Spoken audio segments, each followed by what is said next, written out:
अस्सलामुअलैकुम सामीन, आज हम बात करेंगे मुसलमानों के किबला के बारे में जो खाना काबा है। खाना काबा का दरवाज़ा पहले नीचे था, लेकिन अब ये काफ़ी ऊंचा है क्योंकि इसकी बुनियादें ज़मीन के अंदर काफ़ी गहरी हैं और वक्त के साथ इर्द गिर्द की ज़मीन की सतह बुलंद होती गई, जिसकी वजह से दरवाज़ा भी ऊंचा हो गया।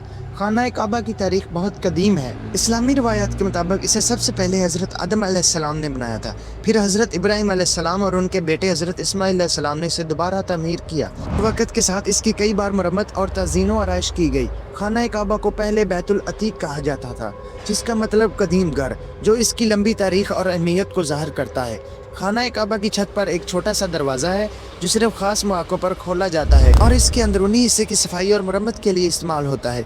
इस दरवाजे को बाबुत तौबा कहा जाता है। खाना काबा के अंदर कुछ खास नवादरात और तारीखी अशिया मौजूद हैं, जिनमें हजर अस्वद, एक सयाह पत्थर जो मशरक़ी कोने में नस्ब है, जिसे जन्नत से उतारा गया माना जाता है। मुकाम इब्राहिम वो पत्थर है जिस पर हज़रत इब्राहिम अलैहिस्सलाम के कदमों के निशान हैं, और 3 लकड़ी के स्तून जो खाना काबा की छत को सहारा देते हैं। अलावा खाना काबा के अंदर कुछ कदीम तहरीरें भी मौजूद हैं, जिनमें कुरानी आयात और दीगर दुआएं शामिल हैं।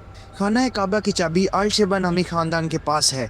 ये रवायत इस्लाम से पहले शुरू हुई थी। नबी करीम सल्लल्लाहु अलैहि वसल्लम ने फ़तह मक्का के बाद इस रवायत को बरकरार रखा